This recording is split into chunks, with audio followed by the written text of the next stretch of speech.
Oh, here, this is it. That's what we're giving him. But in return, he's creating an easement.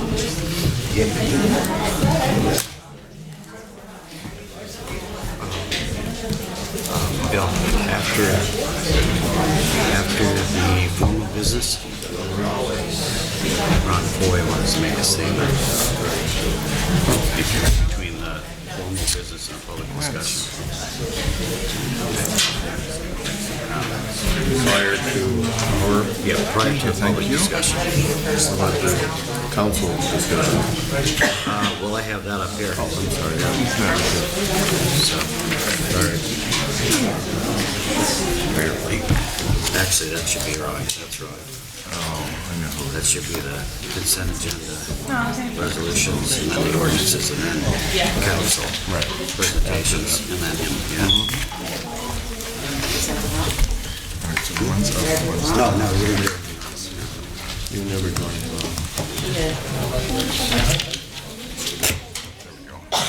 Okay. Are we ready?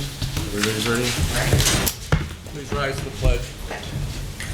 Pledge allegiance To the flag of the United States of America and to the republic for which it stands, one nation, under God, indivisible, with liberty and justice for all. Almighty and everlasting God, who resides over all things in heaven and earth, come and preside over these deliberations so that those that make the decisions may be guided by your wisdom. Don't believe in Jesus.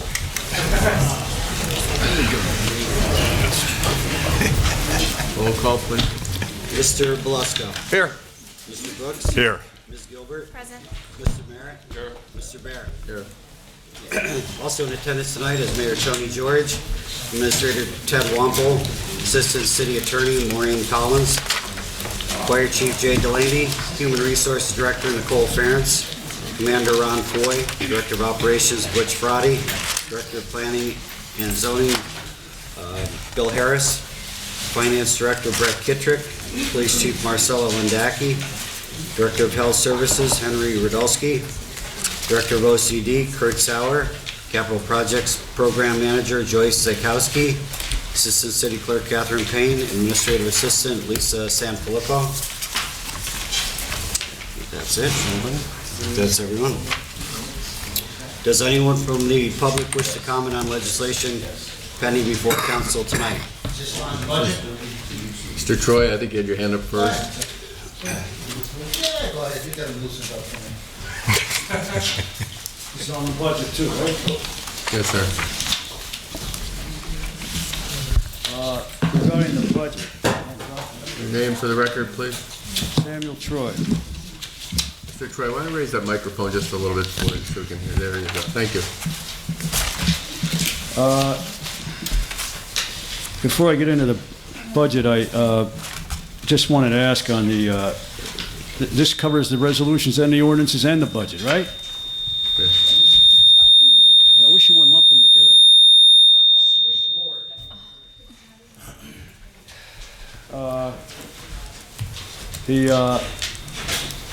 The application for the Commonwealth under the resolutions regarding the program funds for the Kings College Springbrook Engineering Building Project, I assume the city is taking no risk in that? Correct. Good to hear. Now, on the budget, this rankles me. Mr. Barrett, you had a couple comments here in the Citizen's Voice that I would just like to review. And I assume that certain other members of council have played a role in this amended budget. I am totally against, as I'm sure several other people in the audience here are, against this amended budget, and I strongly urge council to vote against it. Mayor George, you're very much of a disappointment. I mean, I guess you know that, in the sense that you have sought to raise taxes. This, I guess, is the old story. You just like these utility companies, when they go before the PUC, they want to raise the price of the natural gas and the price of water, et cetera, and they want a sizable increase, and then the PUC compromises with them, and they get an increase, which is not what they wanted, but still pretty sizable. So I guess this is the same logic that's working here. This budget, to me, represents a miscarriage of justice. Because it exploits the average property owner, who has been victimized all these years through 12 years of the Layton administration. Their taxes have already been raised. Property taxes, I would estimate, maybe Bob or somebody else has a more accurate estimate. 144%. How much? 144%. That was under the Layton years, 144%.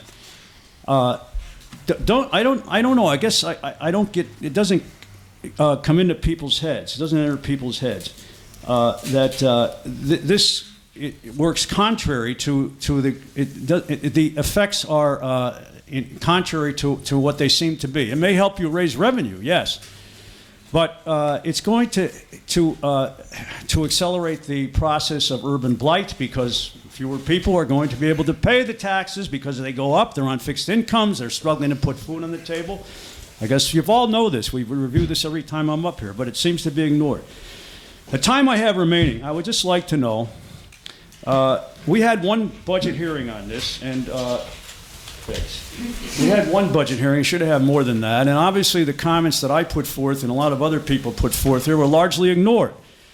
I proposed other revenue streams, and Mr. Kadlubowski and others have proposed cuts in expenditures that I think were very logical, and yet you people have made a couple of nominal cuts, and that's where this small reduction in the tax increase is coming from. Any increase, even if it's $1 million, I would be opposed to it. Ms. Gilbert, I hope that you are leading the charge against this budget, because you ran on the agenda of progress, and I assume progress meant to hold the line on taxes so that we can go forward as a city in other directions. But this is not the way to do it. I am proposing here and now specifically that you reject this budget tonight, council rejects it, sends it back to the mayor. We have another budget hearing. We have people, citizens like myself and other people here to provide their input without being ignored, blatantly ignored, and to have at least consider some of these suggestions. I would like to know, for instance, he mentioned it the other night at a meeting about the mercantile tax, and all he got was blank stares. I guess that's what you call a sacred cow that can't be touched.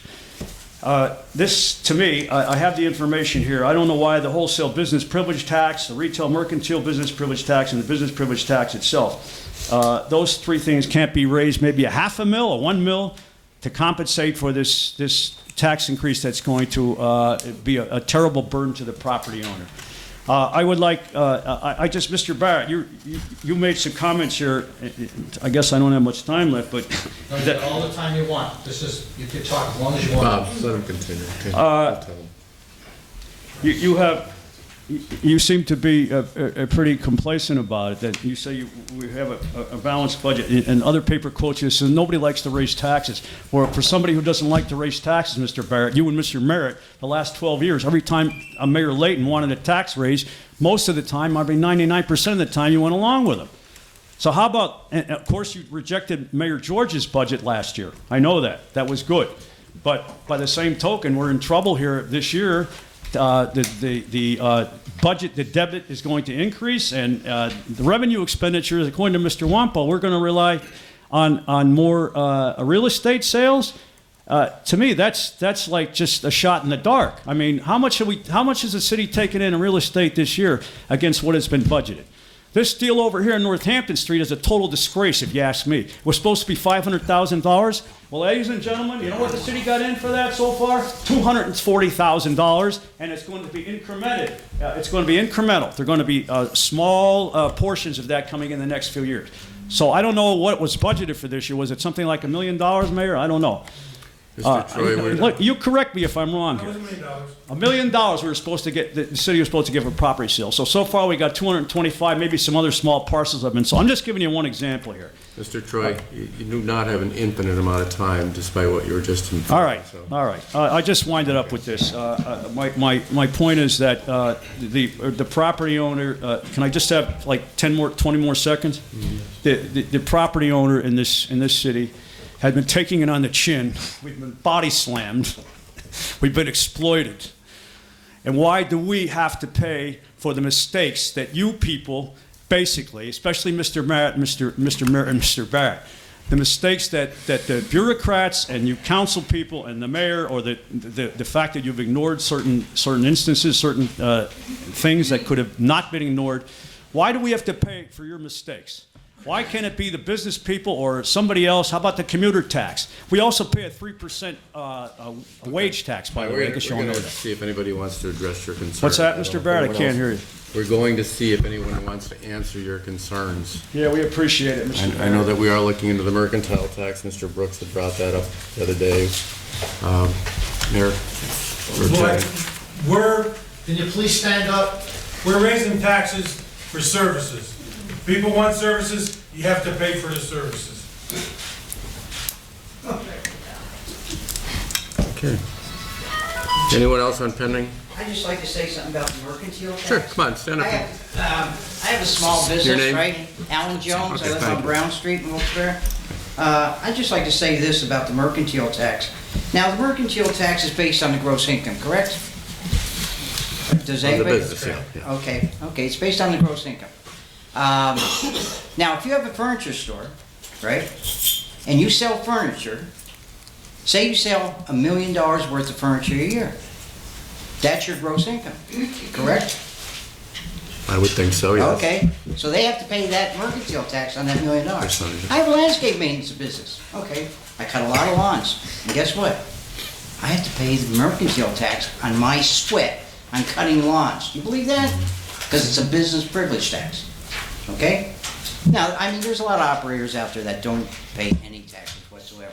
But I think if you start tinkering around with the mercantile tax, now with every tax that you got in the city, you got the 3% earned income tax, you got sewer fees, you got, God only knows what else. But you start tinkering with that mercantile tax, you may end up losing some business in Wilkes-Barre. Because they say, hey, wait a second, we're getting taxed out of business. So go ahead, mess with it, see what happens. You know, that's all I want to say about that. I have other things to say, but they'll come later. Anything else on the budget or pending legislation, or is that for later? I have something about taxes here. Go ahead. I just want to read it. So, get everything done? Well, you can, as long as it's on as long as it's on the agenda. Yeah, you know, okay, just a little thing that I wrote up here. 27 years ago, I bought a house on Brown Street, and I had a mortgage of $410 per month. I worked 3 jobs and paid it off in 17 years. I was so happy that it was finally paid off. Today, I still have a mortgage, but it's called taxes. Between school tax, county tax, city tax, sanitary authority bills, recycling fees, city sewer fee, and whatever, insurance to cover this mess. My new mortgage is just a little bit over $200 a month, and that's going to be for the rest of my life, until I get planted. If you're going to raise taxes, everybody has to suffer. I say that Mayor George should not have taken a raise this year. I mean, that's ridiculous. He's raising taxes and he's taking a raise. Don't just ask the taxpayer to pay the freight. Ask the mayor to give back his raise. Now, another thing is, when business is in trouble, right, what does business do? They lay people off. Now, I'm not saying about laying anybody off that they're going to lose their job. But what I'm saying is, use this as a tool. Lay people off for a temporary layoff. Go to the unions and say, hey, this is our problem. We don't have the money anymore. We'll lay you off for a period of 2 months, 1 month, whatever. And then somebody else gets laid off. Pay their health insurance, because that's important. But bring them back. Don't lay them. And, you know, people are paying into the unemployment tax, and they're not, I mean, you have people that worked for the city probably for 40 years and never have ever used that unemployment tax. I mean, that's a tool that we could use.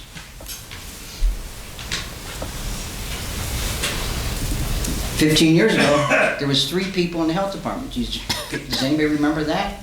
Henry Radulski, Bill Stevens, and Ann Jones. I know them all personally, right? There was only 3 people in the health department. How many people are in the health department now? Does anybody know? Yeah, we'll get that answer for you when you're done there. Okay. Now you have the parking authority. I saw in the paper that the parking authority, the people that give out tickets, they paid the city got approximately $500,000, and their budget was like $500,000. Something's wrong there. That's a no-win situation. So, hey, I know the police don't want to give out parking tickets, but give it back, I mean, and you're paying them to not give out parking tickets, am I right or wrong? Let's give it back to them, let them take the ball and roll, you know? You'll probably have a lot less ticked off people anyway, because we had people up around Brown Street and had given out tickets at 6 o'clock in the morning. And going around with flashlights, checking out inspections and registration stickers. So do not threaten the people of Wilkes-Barre with layoffs, the police or the fire department, because they're essential employees. I don't want any of those people laid off. Look, they're essential to the vitality and security of Wilkes-Barre. I think it's time to accept the assessment by the county. This is archaic. I don't even know how properties are assessed. Well, nobody probably knows here anyway. How property is assessed in the city of Wilkes-Barre. I mean, you have people that are paying out through the nose because they were legal. What they did is they had permits taken out and stuff like this, and this all goes onto your assessed property value. Every time you get a new porch put on, your taxes go up.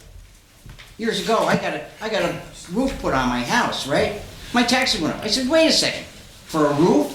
He said, well, yeah, you had a permit taken out. Well, next time, I'll tell you what, up in our area, anybody could do whatever they want to their property, because nobody's going to squeal on anybody because of the taxes anymore. So I think it's time to accept the assessment by the county, get back into reality, and give everybody equal treatment. That's it. Thank you.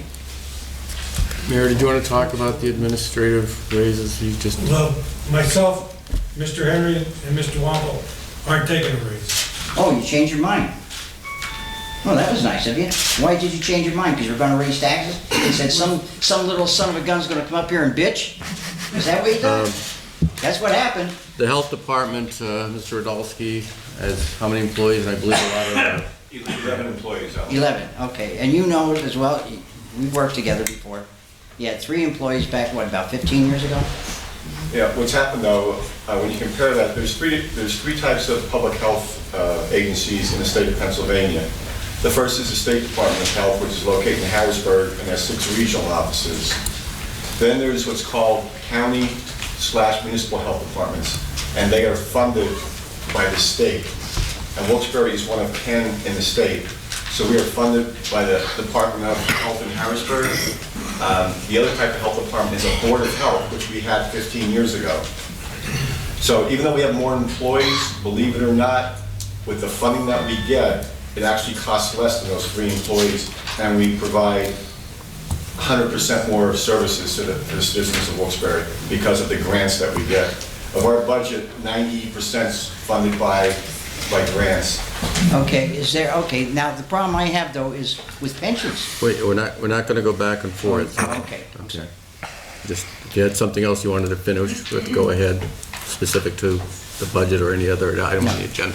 Well, Okay. no, Okay. okay. All right, thank you. You don't have anybody from the parking department? Do I have anybody here? Yeah, that works parking? I mean, do you have a parking head? Don't have anybody from parking enforcement here, no. You don't know how many people work for the parking enforcement? I'm sure we do. 6. Six parking enforcement officers, okay. And those people will get pensions too. They're, The problem, they're union employees, I believe. yeah, the problem is that all this stuff is snowballing, and we're basically, just like people say, they're kicking the can down the road. These pensions in there they're outrageous. I mean, they're gonna kill us. You think this 17% that he wants now? That's a joke compared to what it's gonna be 5 years from now. As Anyone every else? year goes up and up and up and up. Thank you, sir. Okay, that's it. Thank you. Thank you. Anyone else on pending legislation? Ron? Mayor, I wanted to ask you a favor, if I possibly could. When you're asked a question, if you could stand up, and also your department heads. I ask a favor for you, take your glasses off. Yeah, well, I can't. Okay. You know I have problems with my eyes. Well, I think, all right, you want to start? I came here and I asked Bill, I want to do this civilized. I mean, I'm not here calling you a liar. You lied to me. You lied to everybody. Bob, let's go back, just talk about the budget or any other. Okay, well, I want to ask you in a nice way. Let's start over.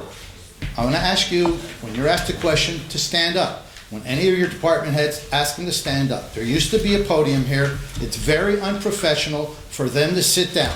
All right, Bob. Okay, and I'm just Bob, your asking- request was noted, but continue, okay, about the Okay. budget or any other item?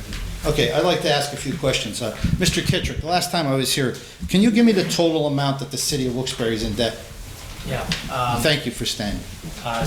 it's 67.4 million in principal right now. Okay, but At the end how of about this- everything added together? With interest, it'd be about 85.2. Continue on, okay, just let's not go back and forth, just, Please. we'll get all your questions answered when you're done. I'm trying to do I know. this. I asked you in a nice way. I know. I want to know exactly what we're in debt, because this isn't the figure that you told me a few months ago, that the figure was closer to 130-some million dollars that we're in debt. Correct? Did I say? Yeah. I did not say that. Well, how much are we totally in debt? When you put everything we owe for the pensions, everything we owe for everybody, how much are we in debt? Pension's different than, Well, that's why I asked you. Do you have a total figure on every, if I want to write a check right now, I want to pay everything off. How much do I got to make the check out? I asked you this, I want you to be prepared for this. I asked you the last time I was here. Bob, our notes and bonds are, like I said, about 85.2 with interest. And then the pension, unfunded pension contingent liability is about 50 million per the last actuarial valuation. So, am I $100 and some million? Correct? Yeah, I guess if that's, Okay, now, at what point, are we gonna, how long is it gonna take to pay this off? Do you have a game plan on that? I mean, with the pensions, it's a contingent liability. I mean, it changes with each valuation every 2 years. The debt runs out to about 2028 right now, Okay, thank you. or 2030. Okay, Mr. Radulski, I'd like to ask you a question. Bob, would you just go through and let's get the answers when you're done? They'll answer your question when you're done, rather than going back and I forth. asked you in a nice way. I says, look. Yeah, I know, but we're not going to go, you're not gonna go pick and Bill, choose. where are you going? You're not. I'm not going anywhere, Bob. Right, well, let I'm me- following the procedure here, okay? I understand, but now. Bob, ask your questions, we'll answer them when you're Why do you done. do this? Because this is the way it is. I understand, but this isn't nice. Now, I'm trying to be civilized here, and I'm just trying to ask a few Bob, questions so I can make my point. You will get your answers when you're done. All right, but I want to ask the Okay. questions, all Ask the right? questions. All right, please stop interrupting. I'm trying to be nice. You Ask wonder the why I questions. get all fired up. And like you said, this is a very sensitive It is. issue. You got to understand something. It's 12 years, 11 months, and 22 days is the first time I have all my property taxes and all that stuff paid. Okay? And I'm just trying to get these answers. Okay? So I'm going to ask Mr. Radulski a few questions, and if he could answer them now, and then I'll continue because I want to question the mayor. No, we're not questioning people. Ask Well, how whatever do you- questions in other you words, have. We how will do you give you the ask- answers when you're done. See, the problem with you is you don't know what it's like to run a business. You've had a taxpayer No, fund salary, we're you not- have a taxpayer funded salary, you have taxpayers' pensions. You don't know what it's like to run a business. I do. And I want to ask him a question, and I need an answer from him so I could continue my You will answer presentation. when you're done with your presentation. It's that simple. Right. We're not Mr. going back and forth. Well, I'm trying to do a nice job. I know you are. And just so you know, I'm doing everything I could do to be nice. Go ahead. Mr. Radulski, how much is your salary a year? And also, how much are you collecting on your pension? And are you currently collecting your pension right now? Could you answer that for me? Bob, Well, what's your next question? He'll answer when you're done, if he All right, well, wishes. let him answer it now, then I could No, continue. I want you to continue. But I'm trying to get my answer so I could I'm trying to get this laid out so then I could say to council, see what's happening here?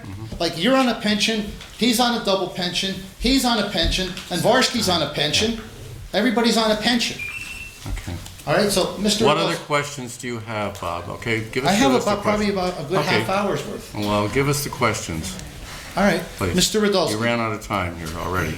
All right, but Bill, now, when you said, for the budget, sensitive issue, that we're gonna allow time. Ask the questions, we'll Well, give I'm you the trying to, answers. but you keep interrupting me. Please? If not, I'm gonna ask you to be Next removed. question, Bob? If he keeps interrupting me, remove him. Mr. Radulski, how much is your salary, and how much are you currently When collecting your he pension? answers that, that will be the end of your questions, okay? Well, how am I supposed to do this if I can't get Ask these the answers? questions now, and you'll get your answers when you're done. You ought to thank God this ain't the mafia, because I'll tell you what, you'd be gone, quick. What does that mean? No, I'm not making What a does that threat. mean? I said if it was the mafia. Sounds like a threat.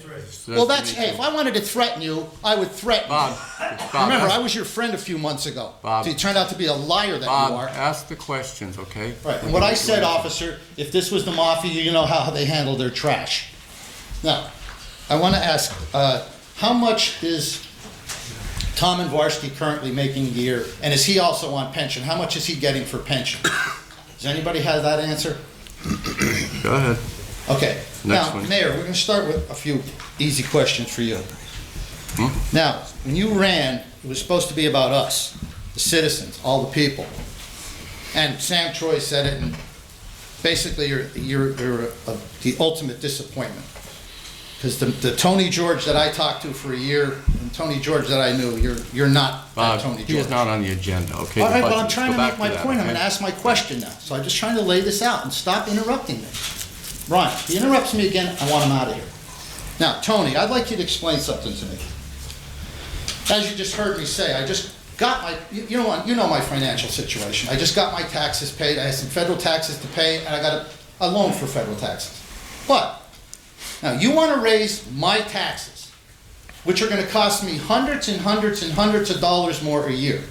Now, I want you to tell me this. How do you justify taking $26,146 a year for healthcare? I want you to justify that for me. You got a pension from the city. You got a pension from the school. How much more do you need? I can't afford that. I can't afford that for me, and I can't afford it for you, and nobody in this audience could afford it. And then, now you say you're not going to take a raise? Is that correct? Continue. All right, well, can he answer? All right, well, we're out of time anyway, Bob, okay? You've went on way... Wait a minute. You said... I didn't say you have, no one ever said you have infinite Yeah, amount but of then I'm time. only going to have 5 more minutes. I'm trying to get some questions Okay, we're going to answered answer by the this questions that you've presented already. Mr. But- Radulski, do you care to answer that? You're the director, it's up to you. man. Thank you for standing up. Contrary to your previous statements, I currently do not receive anything from my pension. Okay, so now, but let me ask you this now. Now you're at this, is this going to, now that you're back, will this add to your pension? In other words, would you, you're out of here in 4 years and you go back on. Now with your money that you're paying in with this salary, in other words, will your pension, it's going to escalate? Since I am paying into the pension, yes, it would be considered. Okay, now I'm going to ask you another question. How much time are you spending at your business down on Penn Ave in the day? Bob. Because Bob, you that better is- not be Bob, doing it. Bob, that has absolutely nothing to do with the If budget. he's on city time and he's in a building on Penn Ave, It on hasn't- my money, it has- that's an issue. it has- And I want him to answer it if he is. Bob, down. Don't irritate me. Down. I told you. Okay? You've made enough comments that are a little bit... I understand. Now, I have disruptive. other questions I want to Okay. ask him. The other issue, him. there was a question about Mr. Anvarski. We'll get to the answer for that. Okay. We're not going on any further. All right, let me We could be here just all get night. this one more We're from me. not going I want to. him to tell us what former Mayor McGroarty helped on this budget, because he stood in the hallway and told me that McGroarty helped with this budget. I want to answer, but just so you know, Bill, That's it, okay? okay, but you got to understand something. I'm trying to get these answers. I have very valid questions here about the pensions and Okay. about this and There was about that. a question about Mr. Anvarski and his pension, I believe. Is that your question? Pardon me? Your question was about Mr. Anvarski and his pension? Yeah, Okay. We have somebody here that can answer that? and all the benefits he's getting too. I believe that he is collecting on his police pension. And then he's getting the 55 or 56,000 a year? Yeah, I don't have the numbers in front of me, Bob, but yeah, he's getting whatever the... You know what it is, Teddy? It's hogism. pigs get fat and hogs get slaughtered. We have to stop. Okay. Anyone else on pending legislation? Just say no, Billy, Thank you're you, cutting Bob. me off, you're not I letting know. me finish. Bob, you've had plenty of time, okay? Well, you know, it's like you gotta go somewhere. Thank you. Now, will I be Pending able to talk legislation. again when my time comes up? Yes. Okay. 5 minutes when your Hey time. Ted, where can I get a cold glass of water? Because this thing out here puts hot water out. Should be. Bob, the lady right there. I got them all ripped up for this. Angel Magnus Wilkes-Barre. I'll be speaking on the budget because I'm here just as a concerned citizen because I do represent a population that is deeply affected by every decision that's made on the budget. This is just a sample. This is 2.5 months of medication, which is $168,000. And, you know, I'm one of the ones who don't have to make this choice, but there are many, many of our taxpayers that have to choose between whether they want medication, food, utilities, or even have their home. Troy. And, you know, this past Thursday, I sat down with Aging Secretary Teresa Osborne, and I asked her during our off time in our meeting, is there a program that will actually help the taxpayers not lose their homes because they can't afford to pay the taxes, because you have the county taxes that are increasing, you have school taxes that are increasing, you have city taxes that are increasing, and not to mention the fees and the other surtaxes that goes on with the homeowners, considering that we have an aging homeowner base. And then the second thing I asked her is the fact that, you know, in order to actually qualify for rent rebates or property rebates, you have to have all your taxes paid. And there is not, and believe me, I get this question, being in the centers, the seniors, the active adult center, once a year, who can help me with my taxes? And the answer that I tell them year after year, no one. And then I get, well, 1 year, and tell them, I'm sorry, I can't help you because the city is increasing taxes on their backs. Thank you. Okay. And I think that was in reference to the pilot that we talked about. We have negotiated new numbers with both the Kings and Wilkes, if I'm not They both mistaken. increased it, they doubled what they were getting. And a 5-year commitment. Anyone else on pending legislation? Oh, I'm sorry. Right in front of you, There we Bill. are. Debbie McLean, Wilkes-Barre. You all have a copy of this? This was sent to you, Mr. Merritt, you, Mr. Barrett. I don't know who else in this room it was sent to a couple of years ago. You never responded, Tony, you were my hero in this situation because you and Drew were the only two that tried to help me when my innocent tenants were being almost assassinated by random drive-by gunfire with their little children in my neighborhood about 2-3 years ago. This is also something that's copied for you. It is about the AFFH program that the Obama administration tried to shut down people's throats in regard to HUD. Everyone should read that. You know, when I first started my mission in my neighborhood, it was in 1998, and my tenants reached out to me at that time because it was, Wilkes-Barre was at the breaking point, it was beginning to change at that point. And my tenants, my neighbors, old neighbors reached out to me and said, we're hoping that you don't sell your properties to people who are going to destroy our street, like Prospect Street, like other streets around us, Mechanical Street. And I had a decision to make at that point. My decision was, you know the story, and you know who helped me. Do I stay? And do I try to see what I can do? Or do I sell it to some dirtbag who will show no respect to the people who have done such a great job over the years? So I've been very successful in my efforts My octogenarian neighbors, thank God, are still there, and my neighborhood, and you know the neighborhood that I'm talking about, is still decent. My street is still decent because, thank God, up until this point, my octogenarian widow grannies are still able to hold on to their houses. And make no mistake, it is those wonderful people that make that neighborhood safe to this day. Now, you've got across the board taxes, tax hikes, school district, county, now the city. And what's going to end up happening is what that lovely lady, was it you? What is your name? Angel. Angel? What Angel just talked about. I see it every day. And that's my biggest fear, because once they're gone, I'm gone. And once I'm gone, you will have even bigger problems in your city. I have been a steward of my neighborhood, given selflessly for years now.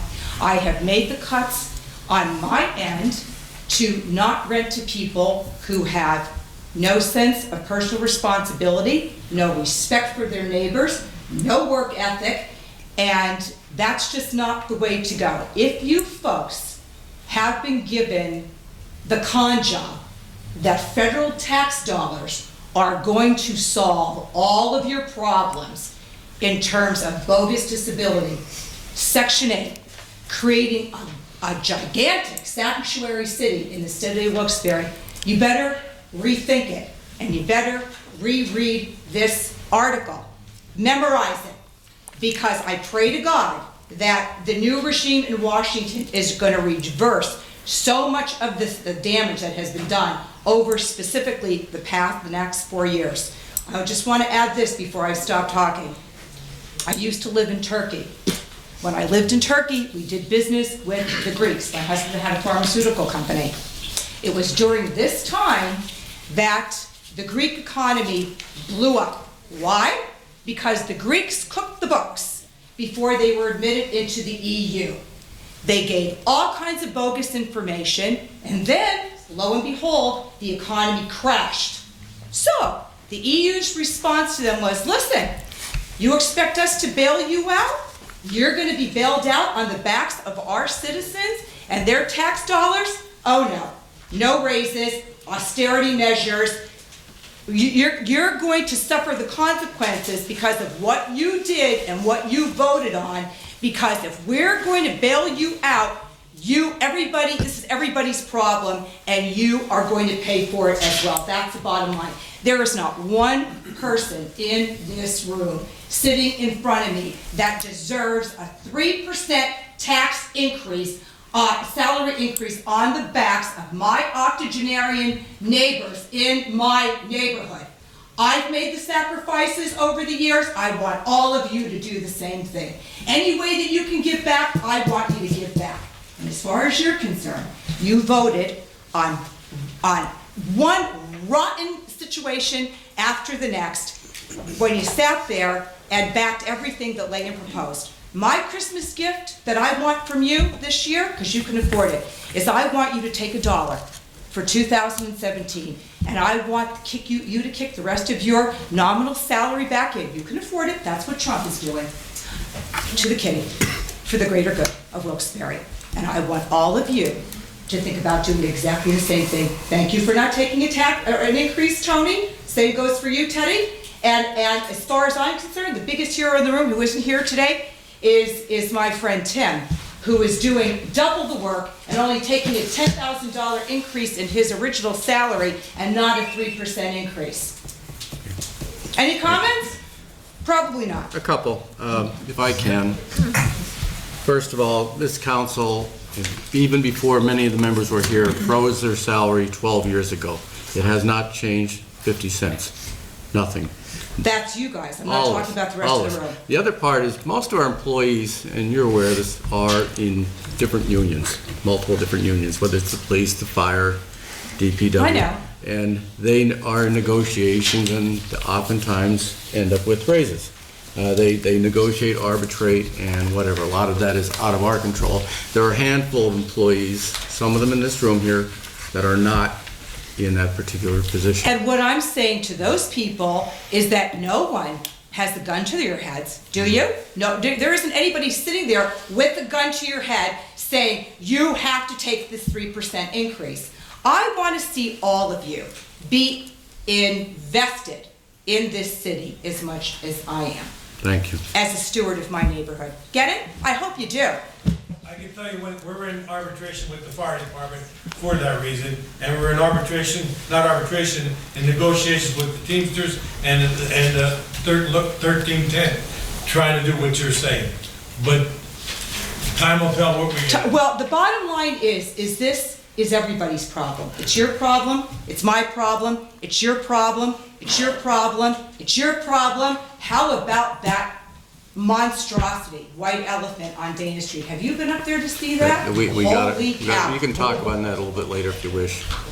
Hey, Bill, before I do my other thing. Bob? He didn't answer about his healthcare. Okay. You can ask that later on, Bob. Anyone else on pending legislation? Okay, John. Good evening. Ready to get thrown out. It happens sometimes. I haven't busted that list yet, Bob. John Sahoski, Almond Lane. I'm against raising taxes. I mean, I can't see. First thing, I can't see, Mr. Belisky, you're taking the health care benefits. You can't raise taxes on people and then take the health care benefits. You know, that's not cool. There'll be consequences next election. If you vote for raising taxes and you take those health care benefits, there'll be consequences. There's a public sidewalk in front of your business. Mr. Merritt, you're taking that $2,400 buyout. Yes, I am. We don't have the money to pay you that. You're going to raise taxes, and if you vote for that, it's very hypocritical.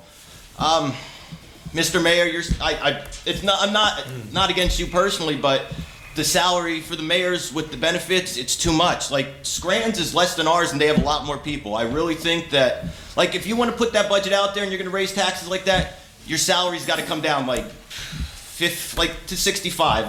We can't. I understand that you didn't make the salary that much, but we can't afford it anymore.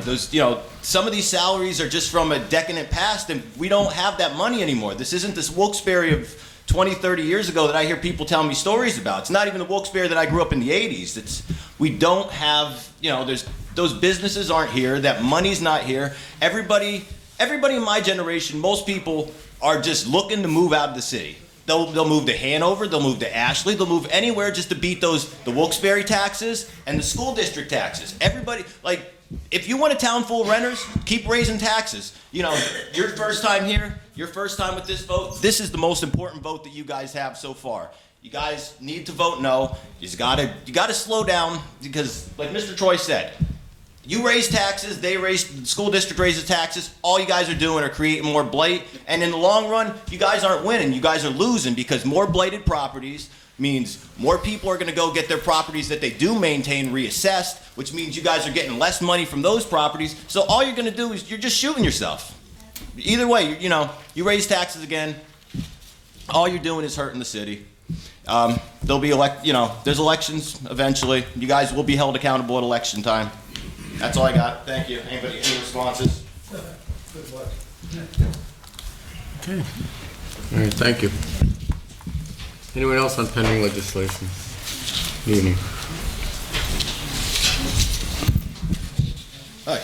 Hey. Couple questions. Andy LaFrette, 16 Marlboro. For these LSAs, who's in charge of these? Number one. Number two, what are the amounts for this pump station project and the wall replacement? I'd like to know that. And then the third is, what exactly is the neighborhood beautification project? That's all I got. LSAs. Who's got Is this for the budget or this? Yeah. No, they're in the agenda. Well, Mark Berry is in charge of the LSA funds, he's our grant coordinator. Can you? Mark Berry is our grant coordinator. He's in charge of the LSA funds. And what is your role? I'm the capital project program manager. What exactly is that? I run the project. I work with the engineers. Gotcha. But Mark controls the money. So do you have the amounts for these? I don't think the engineers have them? No, we have $625,000 to the side for the pump station. However, after the initial, the total study, it seems a lot more than what we could afford, so we're going in for more. I don't have the exact number, if you'd like to come out, my office got there, I'll give it to you, or the call off the top of my head. How are you applying for 2 Solomon's Creek projects? Usually it's only one location or one project for LSAs. We're applying for 2 Solomon Creek projects because we need one of each one of them to pass. If the wall does not pass, we are ultimately coming up with a plan to finance that a different way. Well, you should, because you're not going to It get. was on the recommendation We of understand, yeah, we understand we're probably Representative not going to Yudichak. get it, but we were recommended to do it. And we also have the project broken down into small pieces and not so large, so if we have to, we can work with the small amount that we possibly do get. All right, what's the neighborhood beautification? What's the scope on that? The neighborhood beautification project is done in the past. There's 2 phases, actually there was phase 1 and phase 2 done. We're going towards phase 3, and basically it opts people that live on that street a match up to a certain amount of money. I believe it's $5,000 for exterior upgrades to their home, such as siding, for instance. So they pay $5,000, we pay $5,000. They pay $100, we pay $100. Whatever they pay, we match them up to $5,000. And so you're doing the facades for the LSA? I'll what I'm run the guessing. program, yes. Okay. Keystone Communities Program, what's the work with that for Solomon's Creek? Oh, Yudichak's office provided us the $54,000 as the emergency fix for the original fix prior to the wall falling down. That was put towards construction. We're going to use that for either the temporary repair that we're preparing for now, or for the future rebuilding of the wall, bridge to the bridge. All right, thank you. Thank you. Pending legislation, anyone else? Okay.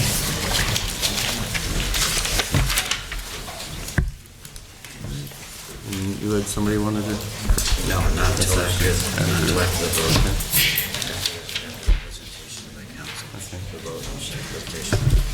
Okay, the first item of official business for council is the motion to amend the mayor's general fund budget from a 30 mil tax increase to 19.7 mil tax increase, and to adopt the amended budget for calendar year 2017.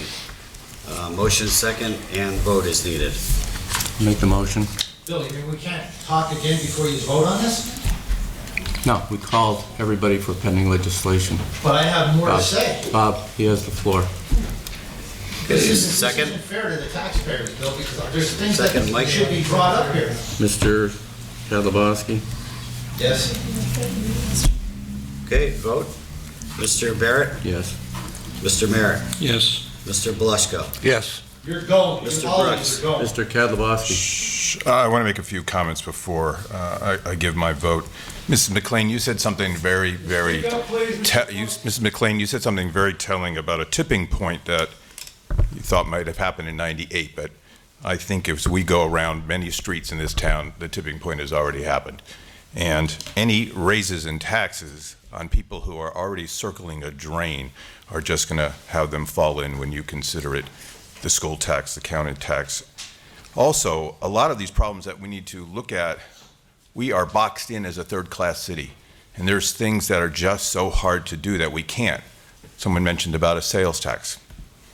I think it's impossible for us to do it, a sales tax, but there's things that only Harrisburg can change for us to help the way third-class cities are structured. And with that, I vote no. Ms. Gilbert? I also would just like to make a quick comment. As I expressed earlier this year when the mayor proposed his original 2017 budget, the time is now to tighten our belts and make other sensible cuts elsewhere within the budget. Even though this proposed tax increase is a lot smaller than the original proposed amount, I still can't find it in my heart to logically vote for this budget, knowing that it will once again fall on the backs of our residents. And with that being said, my vote is no. Okay, thank you. Motion passes. Next is the consent agenda resolutions. Motion second and vote. Mr. Kadlubowski, I'm going to tell you one more time, this is it. So, you'll have your chance to speak. We have a motion on the resolutions, Mr. Merritt. We have a second on the resolution. I'll second. Mr. Brooks. Mr. Brooks. Mr. Brooks, second. Okay, Mr. Valesca. Yes. Mr. Brooks. Yes. Ms. Gilbert. Yes. Mr. Merritt. Yes. And Mr. Barrett. Yes. Motion passes. Next, we have two single ordinances. The first is filed council number 20 of 2016. That's vacating Grover Lane, which is an alley in the city of Wilkes-Barre. Motion second and vote. Before the vote, I'm going to ask, I asked for a clarification on this, and I'm still not certain that we've got the answer, and Mr. Merritt is probably familiar with this as well. It calls for the vacation of Grover Lane and an easement for the city up through the middle of the property, aligning with the driveway. And I wanted to make sure that that easement creates a permanent right-of-way for anyone else who wishes to use it, specifically adjoining businesses, that would stop the person who is benefiting by this from restricting use in any way, shape, or form at any time. And I don't know, I don't see that language in there, and I just wanted to see if we could just clear that up a little bit before the second reading on that. This is the first? Oh, it's the first reading? This is first, okay? Okay. So, go ahead.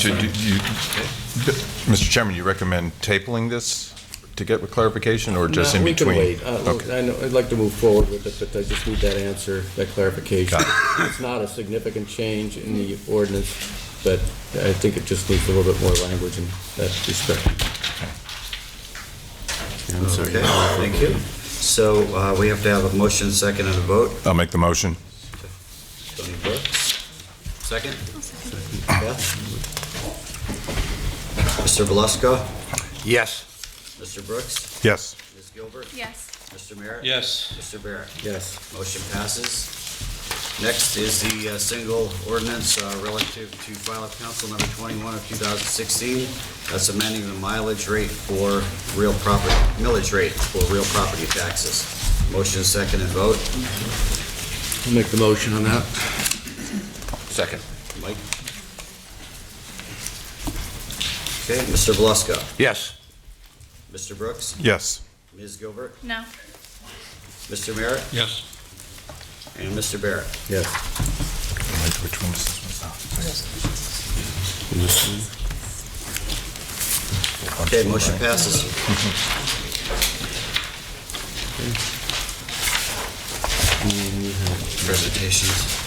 Presentations by council. Mr. Belisco, anything? Two quick things. I just want to congratulate council on their work with the budget. It was a lot of work last several months. Mr. Kadlubowski, They were laughing too. he's speaking. I would also like to thank the mayor, Ted Wampel, and finance director Brett Kittrick for being receptive to council's suggestions on reducing it from 30 down to 19.7, I believe, right? Yeah. At times, there was arguments, and our council chairman acted more as a referee, and I thank Councilman Barrett for not only his past year of leading council, but for his work on the budget. Thank you. Secondly, I'd just like to say happy holidays to everyone, and I hope everybody has a happy New Year. All right, okay. Thank you, Mr. Chairman. One more time, okay? You'll have your chance to speak. Thanks for the tax increase. Get him out of here. Mr. Brooks? I also want to thank you for leading us for the past year, and look forward to whoever will be leading council as chair next year. I want the public to know, and council also to know, that tomorrow at noon, the 5 coordinators for the different resident associations are meeting for lunch, and if anyone in the public wishes to help create a resident association in their neighborhood as well, please just see me after the meeting. Thank you. Thank you for all the work you do with those, too. I know you're out just about every night at one of them. Thank you. Ms. Gilbert? Yeah, just two things. We don't have a representative from Junior Council here tonight, but beginning the first week of January, we will be having collection boxes for Ruth's Place at each of the Shields markets, the one on Hanover Street and the one on George Avenue, and one in City Hall in the lobby downstairs as well, for certain items that Ruth's Place needs, that they're in need of for the next few months. So that'll be beginning the first week of January, and there'll be a list on each box what are acceptable items to donate. Also, Butch, I'm not sure if you can update me on this. Raymond's Electric, the corner of East Northampton and South Grant Street, the building that was hit. Has there been any further developments regarding that? Councilman Gilbert, no, there has not. We have not heard from the owner of the building in some time. I believe the owner was cited, Okay. and we're waiting on a response on the citation. Okay, all right, thank you. That's all. Thank you. Mr. Merritt? Nothing since Tuesday, Mr. Barrett. Okay, thank you. And I as well have nothing at this time. Okay. Next, we have a presentation by Police Commander Ron Foy prior to the public discussion. Am I getting nominated? I'm sure you've been nominated several times already.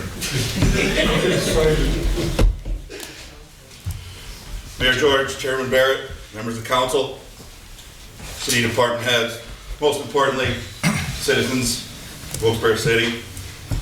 My name is Ron Foy. I'm the commander of patrol of the Wilkes-Barre Police Department.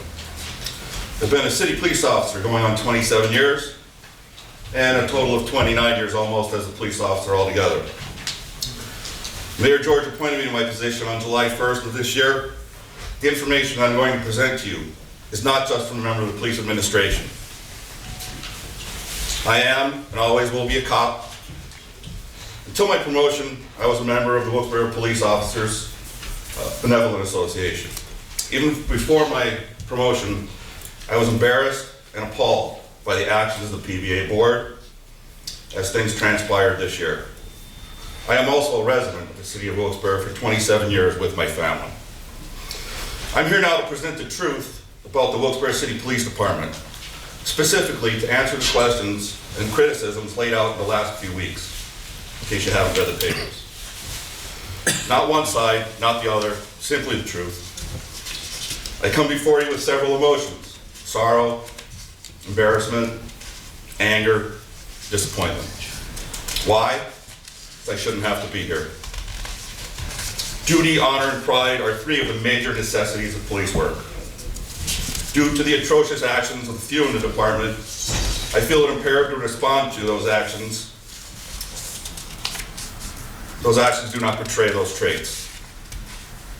However, resolve, strength, knowledge, teamwork, and courage, along with duty, honor, and pride, are the characteristics and qualities possessed by the vast majority of the members of the Wilkes-Barre City Police Department, and they employ and display them every day in their work.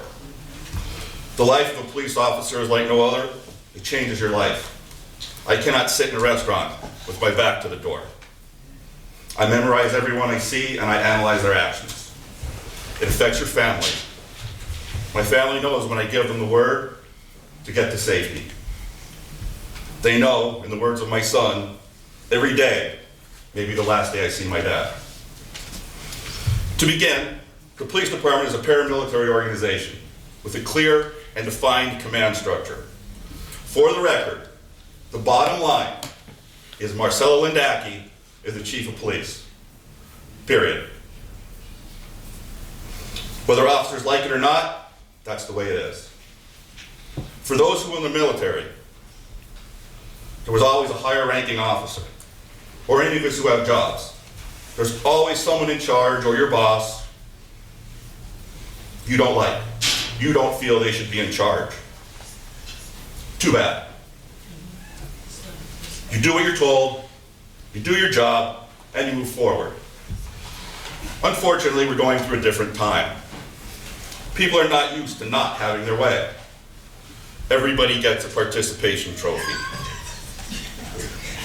This is not reality. This is reality. Daily police officers make life and death decisions. split-second decisions that affect many people, families, and futures.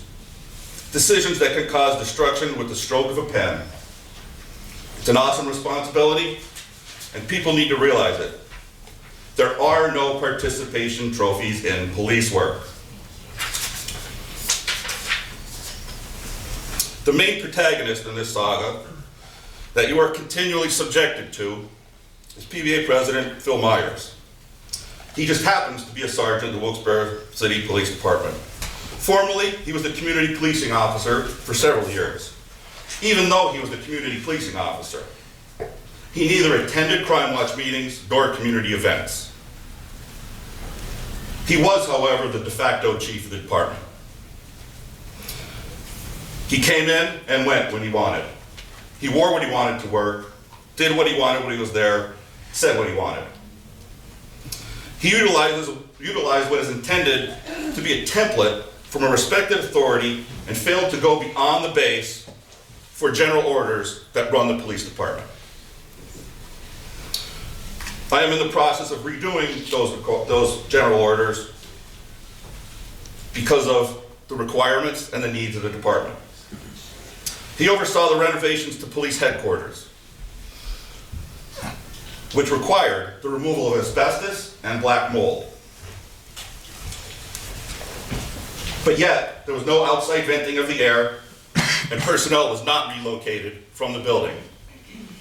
This resulted in many officers incurring illnesses and infections, and some could not enter the building because of their health. Many of the issues that were failed to be addressed in that remodeling have now been addressed or in the process. Others somehow have now become the fault of Chief Lindaki. He was removed from that position by Mayor George and returned to be a sergeant in the patrol division. To be a sergeant. And the tantrum started. Sergeant Myers has lost the perspective that he is first and foremost a Wilkes-Barre City police officer. He does not have carte blanche to say and do whatever and whenever he wants, including the statement that he has repeated to many people, many times, that he will not stop filing actions until she is gone. I think we know who she is. When the community policing position was restructured and posted for bid, Sergeant Myers was offered the job many, many times, personally by Mayor George and Chief Lindaki. He turned it down every time. The position is now held by Robert Collins, who is doing an awesome job. The actions of the president and the board of the PBA this past year are reprehensible. It began with an attack on Chief Lindaki, telling everyone she couldn't do a job that she didn't even have yet. It pointed out things from a one-sided, jaded, and completely partisan perspective. The letter took no account in Chief Lindaki's over 6 years of commanding the night shift, which ran efficiently and professionally. It did not take into account the supervisory decisions she made. It did, however, mention that it was not sent because she was a she. Continuing through the year, Sergeant Myers has filed numerous grievances for the PBA. Some of the issues he was so worried about were making sure that officers are able to chew tobacco out to be paid 4 hours. You're going to work 4 hours. Again, an action was filed against that order. He wants the officers to be paid for not working. It is obvious that perspective and focus of reality has been lost. We receive very good pay.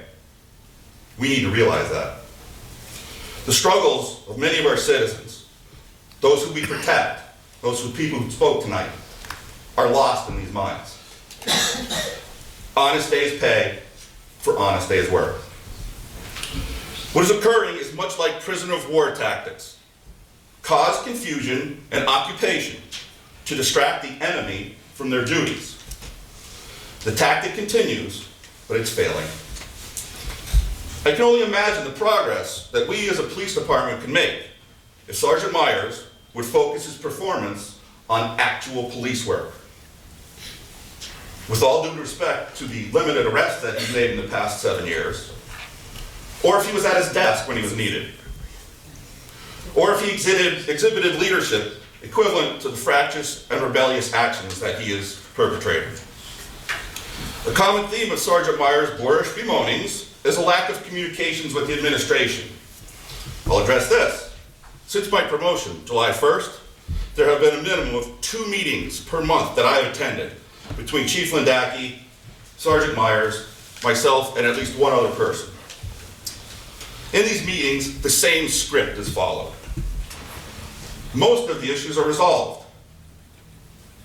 Sergeant Myers will tell Chief Lindacki, I will have those papers drawn up and delivered to you to sign. If he did that, most of these problems would be moved. Wouldn't worry about them. Additionally, with those meetings, there have been other meetings with Mayor, Mr. Wampel, and just between him and the chief. I'll replay the same results over because it's the same. Much to the contrary of his claims, however, one such meeting exhibited his nefarious intentions. Following a meeting with Sergeant Myers, in which the status quo empty promises were made, Chief Lindacki looked Sergeant Myers in the eye and asked, Phil, is there anything I should be expecting? Is there anything new coming to me? He answered no. She asked at least 2 or 3 more times. Same answer. Nope. That same day, within 2 hours of her asking Sergeant Myers if there was anything new coming, he walked in her office, put a grievance on her desk, and walked out. Dishonest, deceptive, untrustworthy, cowardly, and just plain wrong. That's how he prefers to handle business. Another protest offered by Sergeant Myers is that the officers have to complete too much paperwork. For any of those who are not aware, we are living in an extremely litigious society. He's right. There's a mountain of paperwork. I cannot emphasize to you how important documenting every piece of police work is. Ms. Collins was an ADA. She can attest to it. 12 years of being a detective, everything must be documented, because if it's not, it doesn't exist. Aside from that, timely completion of reports is just common sense. Should a person have to wait weeks, even months, to receive a report to get their car fixed? People have jobs. They have lives. They have families that rely on these things. It's simply respect and decency to have your reports done on time. Recently, the PVA through Sergeant Myers released an anonymous survey. I have not, and I will not, read the survey. So any claims that I am retaliating are baseless. This anonymous survey was conducted on the internet. Anyone who knows anything about internet usage knows nothing is anonymous. Our society is in a downward spiral because of these online anonymous internet rangers. Just like Cowboy 33 and nothing but obese losers posting online, some of our officers take advantage of their anonymity to make statements degrading whatever they do not like. To that end, I have adopted a saying: the unlimited strength of cowards who find power through anonymity is matched only by the feeble, impotent realities that face them in the mirror. If this survey was anonymous, how did Sergeant Myers know who to approach to ask why they didn't complete it? There's always an administrator who has access to everything associated with the website. Just like when the PBA votes online, they can be checked for who voted for who or what. Secret ballot? Don't think so. Also, why did not every member of the police department receive that link to the survey? also why, if PBA members have asked for the survey, why have they not been provided it? If they want to see it, they may contact me and I will make arrangements for them to look at it. I don't know what's in it, I don't care. In case you missed this fact last week, the survey was edited and redacted by Sergeant Myers. Allow me to repeat that. It was edited and redacted by Sergeant Myers. The same person who was removed from his position by Mayor George and said he will not stop until she is gone. As Chief Mendaki previously indicated, the avenue of civil action in response to this survey is actively underway. Instead of facts, instead of truth, statements were solicited without proof of evidence and then fired using the send button. Unfortunately, I prefer to be an adult and speak directly to people when I have an issue. Apparently, this is a lost art. Contrary to Sergeant Myers' assertions, the police department is not one united front against the administration. It is divided into three groups, not one massive discontent. The first is comprised of people who will unequivocally support Chief Lindaki. The second, of which Sergeant Myers is one, will never support her, and they will do anything to oppose and condemn her. The third, however, is the largest and most important group. This group embodies the dedicated men and women who simply want to be a Wilkes-Barre City police officer. They want to come to work, they want to do their job to the best of their ability, and then they want to achieve the ultimate goal, to go home safely. What is expected of our officers? In the words of Detective, formerly Sergeant Charles Casey, so if you know, you'll understand the statement, simply by arriving on time for your shift, you have achieved approximately 70% of your daily obligations. The rest is simple. Answer the calls, protect the citizens and visitors to the city of Wilkes-Barre, enforce the laws and ordinance, follow the rules set forth by state and federal law, judicial procedure, and the police department. And I assure you, these rules will be followed, they will be enforced, and they will be revised as necessary. Sergeant Myers and a group of officers who find it best to cause dissension have lost touch with the reality of the citizens of Wilkes-Barre. I have a very large issue with one specific officer who I have heard on many occasions say, "I don't care about this town, let it burn." I redacted the expletives from that. There should be honor, duty, commitment, and responsibility traits in our officers, along with compassion, bravery, intelligence, and many others. Sadly, these traits need revival in the few. Sergeant Myers, he has professed, he states at every occasion, he is not doing these things because Chief Lindaki is a female. If, in fact, it is not one of, if not the primary reason, why does he feel the need to bring it up without being asked? That's simple, because it is a main reason. Make no mistake, contrary to Sergeant Myers' statements, this is personal, plain and simple English. It is sour grapes. He is a form of a bully. When we ask other officers why they don't stand up to him, they answer, "Look what he's doing to the chief. What will he do to me?" I personally avow that attitude will not pervade any further than it has. Order will be restored to the department. Ms. Gilbert, you openly stated that there should be an investigation in the department. With all due respect to your position on council and your dedication and your energy, you were in the same preschool class with my son. He has grown up for 23 years in the periphery of law enforcement. I'm not going to ask his advice on how to run the police department. Your son wasn't elected, sir. I didn't say that, did I? But thank you very much. I believe you should further investigate things before making a statement. In police work, there are three sides. His side her side, and the truth. As the saying goes, don't believe everything you read, unless it's on Facebook, because everything on there is true. As far as the investigation goes, Chief Lindaki, Commander Coffey, and myself welcome an investigation. However, for some of the members, be careful what you wish for.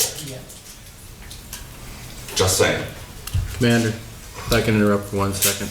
We have several people here that wanted to speak on other items. I don't know where you are in your... I have about a minute left. Okay, thank you, sir. Sorry to interrupt. Not a problem. During my years as a DARE officer, one thing I was emphatic about to students was the most important thing you can own is a mirror. Why was the common question? The reason's simple. If you cannot look in the mirror and stare into the eyes of the person looking back at you, you need to make changes, and you need to make them quick. I know my mirror's image. I look at it every day. I know my shortcomings, and those I don't are readily brought to my attention, mostly by my wife. Daily I work to better myself, to learn things, to do my job, which is now to make the Wilkes-Barre City Police Department and its officers the best. I will never profess to know all, to see the future, or be the best at anything, but I do know my levels of integrity, pride, compassion, and professionalism are second to none. However, I do remain human and have fun when the time's right. With all that being said, Mayor George has provided evidence that the crime is down, and surprisingly, the redactor, the editor, disputes the facts. He is suspicious of the numbers and they're being fabricated. Apparently, evidence is a foreign theory. Is the reduction luck? Maybe. I prefer to believe, and I assert to you, the citizens of Wilkes-Barre, council, and administrators, crime is down because of a group of men and women who make up the Wilkes-Barre City Police Department. They're executing their duties with the utmost of professionalism and dedication. Their tireless actions of working a thankless job are providing conditions where people can once again begin to feel safe. We cannot end all crime. Along with our officers, the citizens of Wilkes-Barre are to be thanked. We encourage you to stand up against the people who cannot follow the law and live lawfully, and help us help you. With that, I guarantee the Wilkes-Barre City Police Department and its tremendous officers will continue to strive for the safety of all. I apologize for taking too much time. Thank you. Thank you, sir.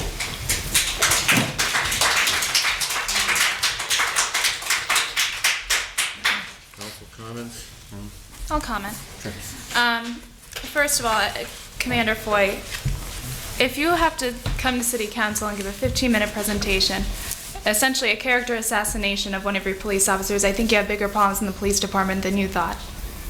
And that's all I have to say about that. Apparently you did not get a copy of the survey last week? I read the entire survey. And did you see any names signed to it? No, they made it quite clear from the beginning it was an anonymous survey, and I can understand why. Okay. And that's all I have to say. I'm not going back and forth, Chairman. Thank you. Thank you. Thank you. I will just stand on my comment. Okay, any other council comments? Thank you, Commander. Sir, thank you very much for the time. Okay. John Sahosky, I don't know if you had anything additional. Welcome to come forward. Oh, yeah.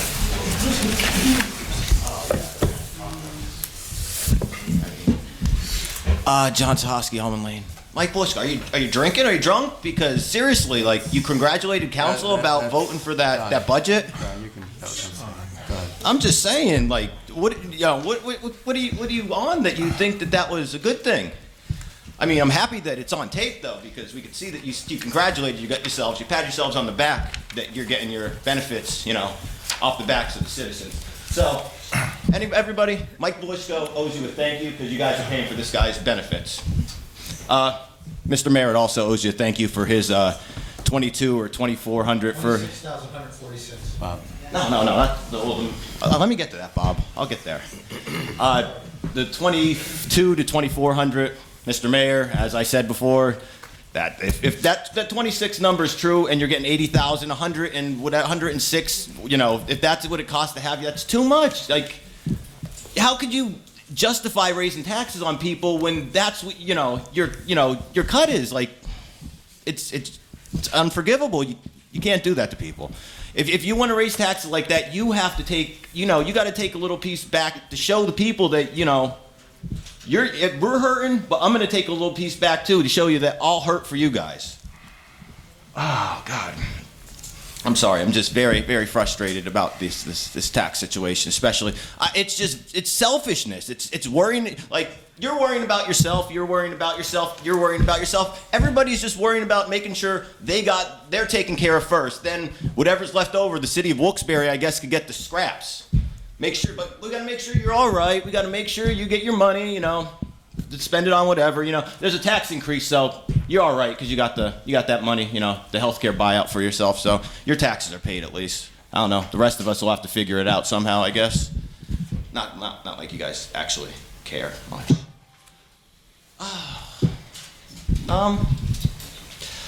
With the police thing, I don't want to get in. Like, I don't work at the police department. I don't think it was right that they came up last week and went after you. That should all be like. You have to respond to that. I understand, but it doesn't look good for us back and forth. I understand that you have to do that. You guys had to do a presentation, especially after the last presentation.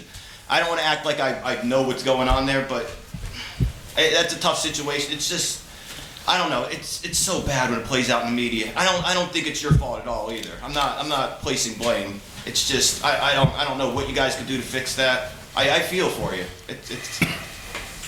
It looks bad for everybody. I know you guys understand.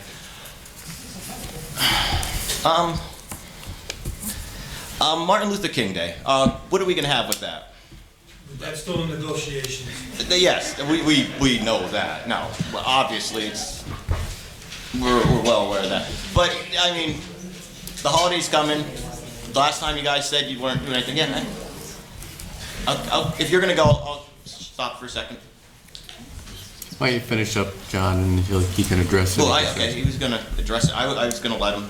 Did you have anything else additional? Maybe. I don't know. It depends on what he says. Why don't you go on? We're not going to go back and forth. Okay, I'll finish it there then. Okay. Mayor? Or Ted? Yeah. Okay, sure.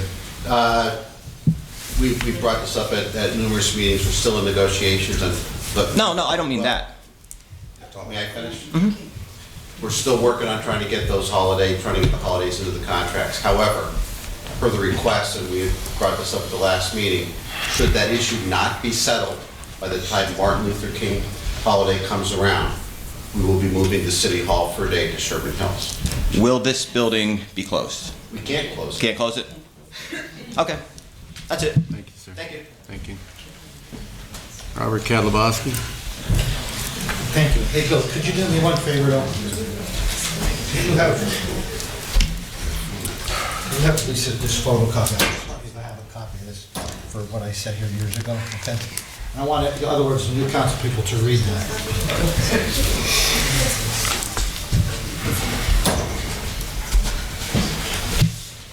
Good evening. How's everyone tonight? I just wanted to say something to Ron. I have a lot of respect for Ron. I have a lot of respect for Marcella Landacki. In all the years that I dealt with the police, I had one problem with her. It was over abandoned cars. Problem was addressed, and it was done. And I just want to say something. Tony George told multiple people he was not going to put her in as chief. Multiple people. I don't know who's right. I can't get in the middle of it. I got enough stuff I'm involved with. But he lied to multiple people, said I am not putting her in as the chief. I talked to him. It was supposed to be an outside person to come in.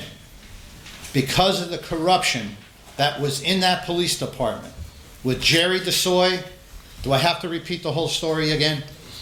Him using the place as a speakeasy, who ran the towing company, I don't have to repeat it. It was supposed to be somebody outside to come in and straighten everything up. And I feel sorry for her, I feel sorry for Ron, I feel sorry for everybody involved. But that man lied. He lied and said he wasn't going to put her in as chief. And he turned around and did it. And that's what happened. And I mean, I'm sorry to see all this is going on. It is, I mean, there are guys that are, I don't know who's right, but it is an outright shame that this whole situation's going on. And that man who lied created this hostile work environment. He lied, just like he lied on multiple other things. So, Tony, I do need you to do one thing for me. Could you write here on this paper, because I'm filing a private criminal complaint? Bob, you're not Well, I'm just supposed gonna give this to him. Tony, that meeting you had where you were called into City Hall and multiple city officials were in there with Leo Galazzi, Bob. I need their names. Bob, I'm so I gonna can have to file get you a back in private front of the criminal complaint. microphone there. Thank you. Well, just so you understand what this is about, is he was called into City Hall with multiple officials, and Leo Galazzi said everything was all right. Well, it's not all right. And there's still things going on, but I'm gonna need those names of who attended that meeting. So if you could just write them down there, and I won't show them to nobody, I'll just put them in my complaint. Now, Mayor, I wanna ask you a few questions, okay?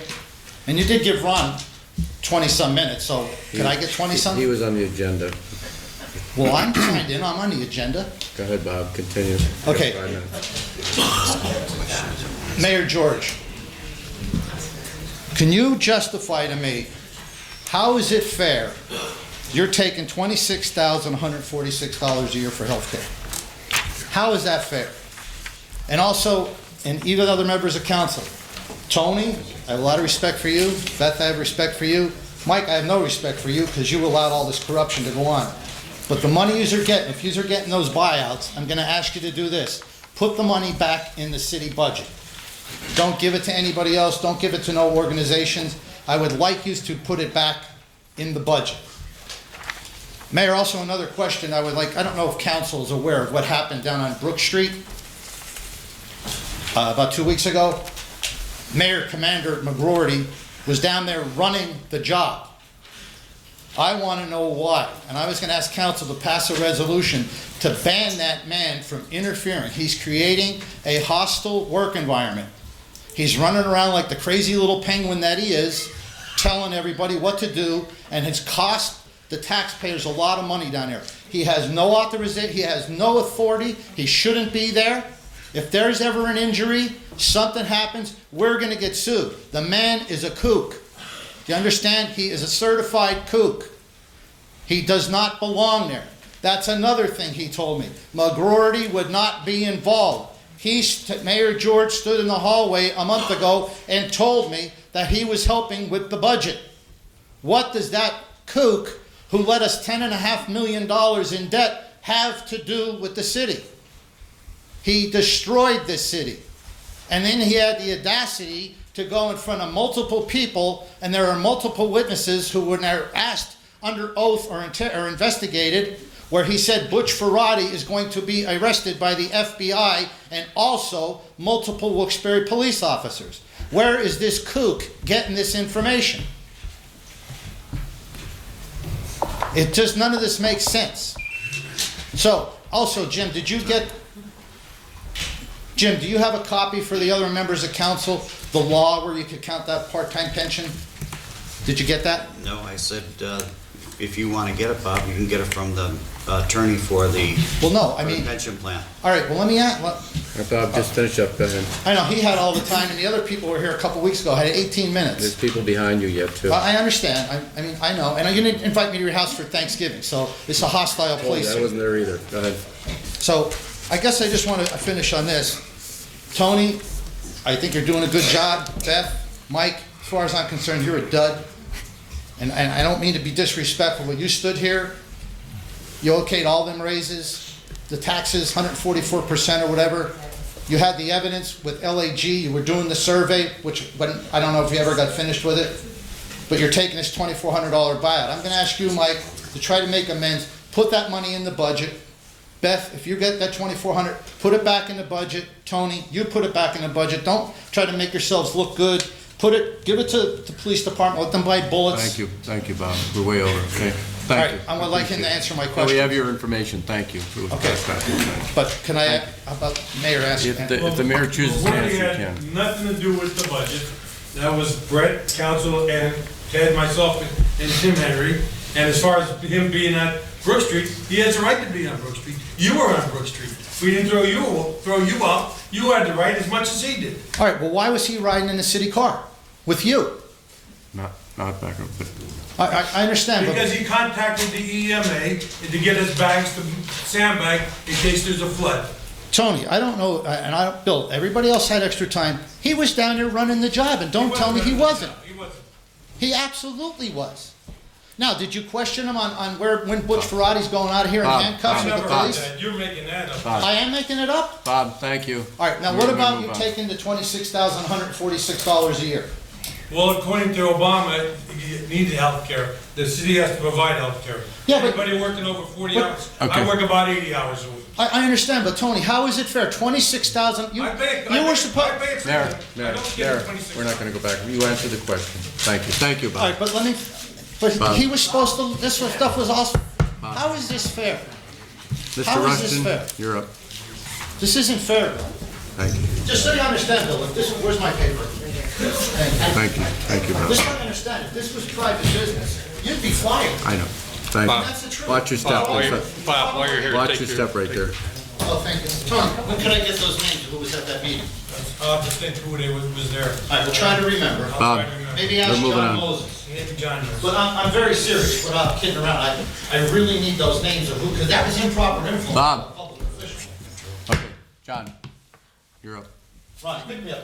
Bob, thank you. Good evening. Bye, Bill. John Rushton, Wilkes-Barre. I just want to wish everybody a Merry Christmas and a Happy New Year. Thank you, John. Commander Floyd, you're doing a good job, and I know we went to school together. So, Thank you. Same to you, John. Thank you. Thank you, John. Christine Sperger?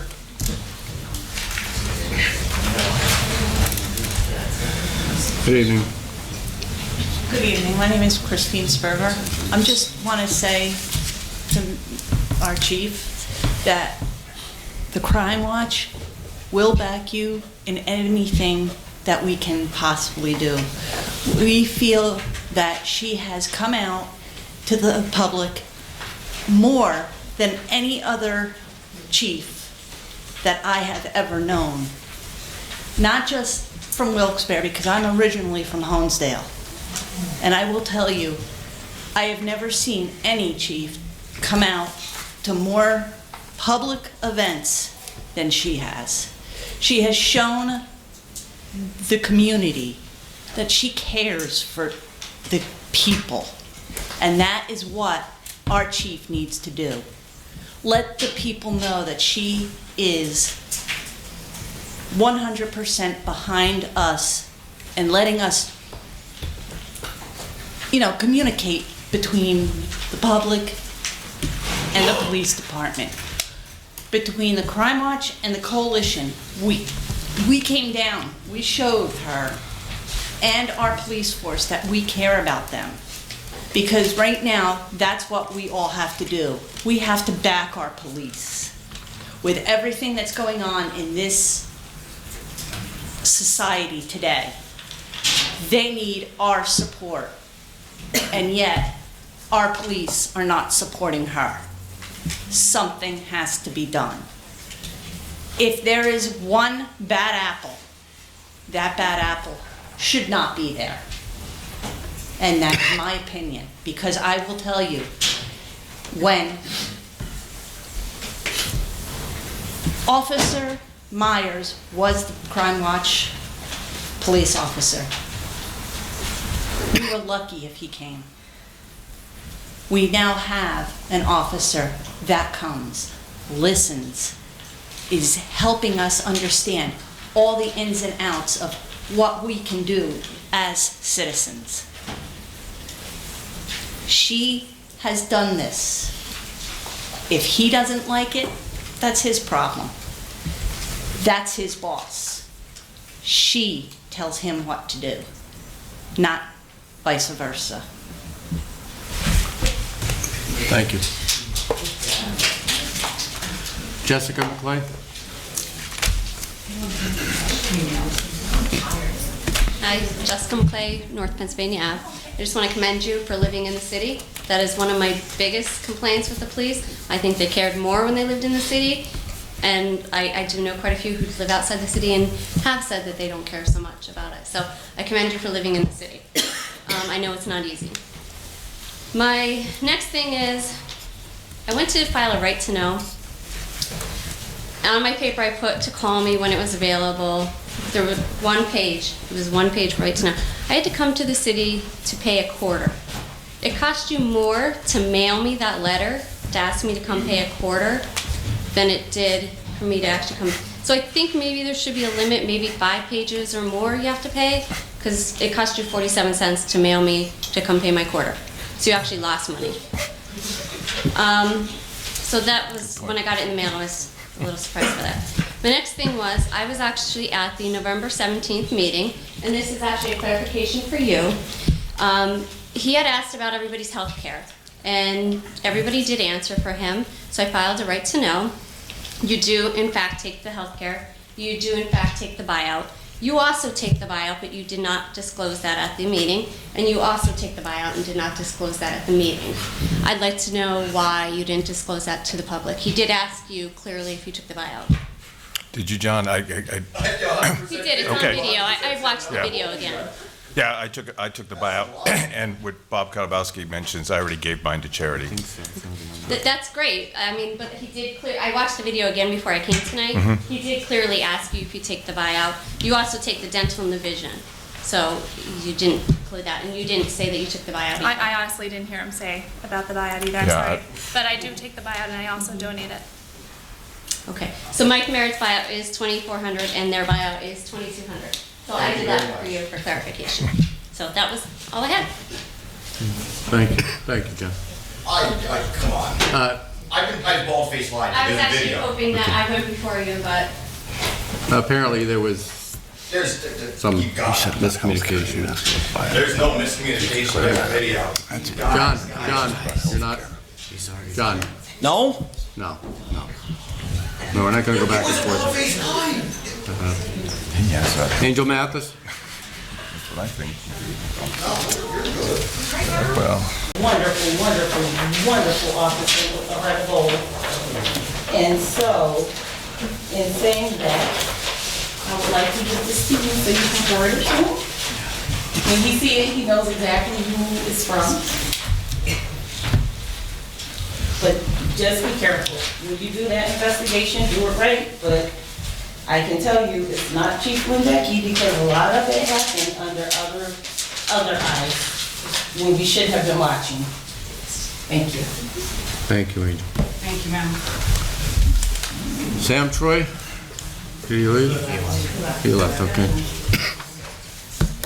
That was our any final comments, the end of the year comments from council? I handed you a green sheet. There's one more, maybe?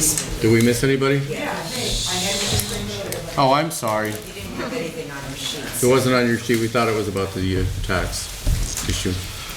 I'm back again with my same issues again, and I'd like to know, I showed this book last time I was here. Did anybody even care to write down the title or to read it? Anybody? Show of hands? No? Okay. That doesn't surprise me. Anyway, here's the deal. Like I said before, you are going to lose more of your really solid citizens because of across-the-board tax hikes. School district, county, city, I can't reiterate that enough. You're going to be left with an even bigger problem. You can't constantly take and give nothing back. That's the reason why one of the things that I propose that you do, Tony, is institute the quality of life ordinance, which has worked in other cities. I love Carl Graziano from the Scranton Police Department. It's his baby, and he has made it work because it sends the message that all of you people who disrespect this city, that our decent people have been paying taxes in for years and years and years, are going to be accountable. You are going to have a sense of personal responsibility, which you don't have now, and there's no respect. There's no respect in any way, shape, or form. It's a form, it's a marketing tool. It's all about demanding accountability. That's the bottom line. That's what it's used for. That's what it's good for. You cannot constantly take and not give anything back. Ted, the other thing that I talked about was creating an incentive program for landlords like me, based on the 2% discount that you get when you pay your taxes. If you pay them early, you're a great landlord. The city doesn't have to go after you and fine you constantly. Someone like that should be given an incentive to keep up the good work, possibly with reduced fees. Now think about it. Now, as far as the rest of you are concerned, like I said before, the fact that you're even contemplating taking 3% salary increases on the backs of the octogenarian grannies in the neighborhoods, quite frankly, is vulgar to me. I would like all of you to be big people, to big adults, to be real solid citizens, just like I am, and give those salary increases, those proposed increases, put it back in the budget.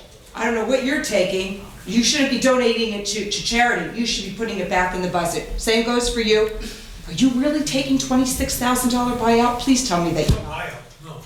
I'm not taking any buyout. Okay, but what's this $26,000 number? With the insurance cost.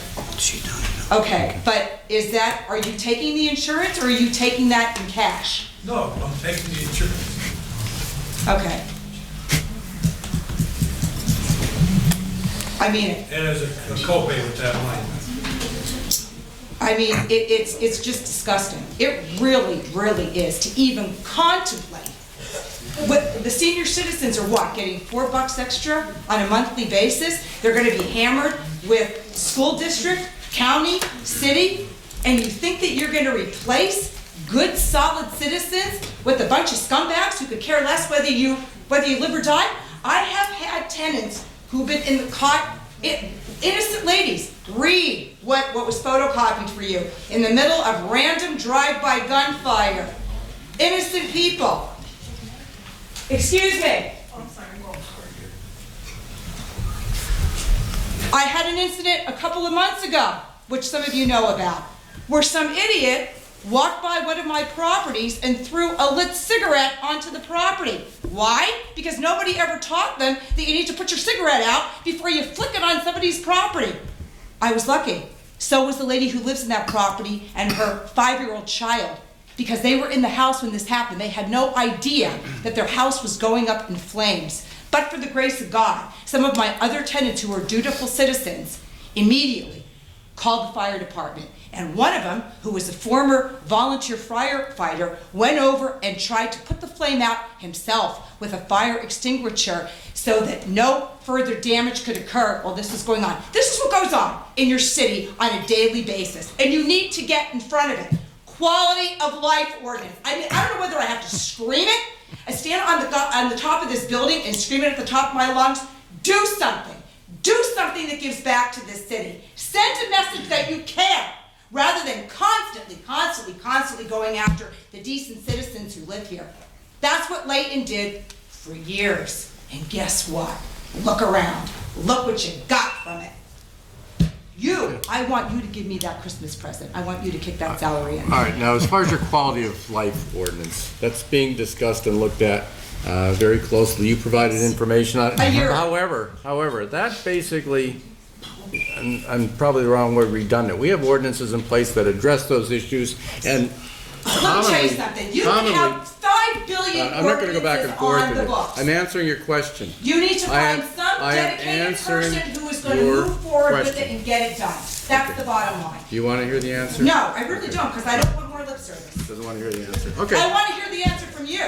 That's who I want to hear the answer from. We're in the process, Attorney Henry we got sued once for our one strike ordinance. That was because of due process. So he's checking to make sure that we don't get sued again. And this is a ticket. This is just like a traffic ticket. But as Councilman Barrett said, we already have a lot of laws on the book, and our health department and our code enforcement, they're going out. Yeah. But you know how many citations we gave out this year for code violations? I don't have the number. I don't have the number in the top of my head. I can get that number for you. It's quite a lot. Quite a lot. It needs to be bigger than that, Tony. Okay. You need to go out and do it as a marketing effort. Right. This is what we're gonna give back to the city. You're gonna. And we haven't ruled out doing that. I think it's an excellent idea. We're not disagreeing. It is an excellent idea. But we have to go through certain legal processes to make sure that we are in conformance with the city charter and all the other applicable ordinances. We just can't. And the bottom line is that you need somebody to carry it out, like a Carl Graziano does in the city of Scranton. He makes it work, it's his baby, and that's the Well, we would bottom hope by line. springtime that we have that in place, because that's when the bulk of the problems do seem to come up. Thank you. Mr. Chairman, I just also want to thank her too.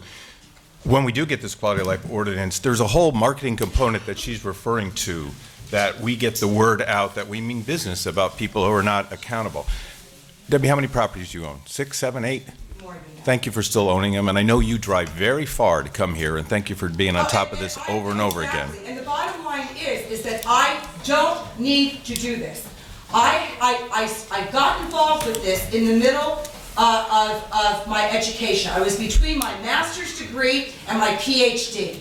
I have enough information that I've gathered over the years to write a really, really powerful dissertation based on years upon years upon years of research in those neighborhoods. And that's the bottom line. You have to hit people when it comes to accountability, responsibility, respect.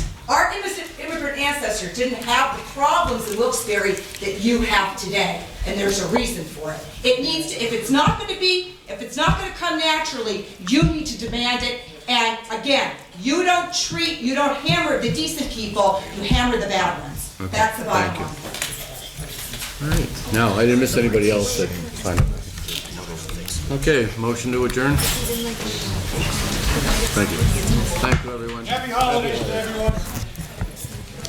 Is this your copy? Or my copy? Somebody's copy.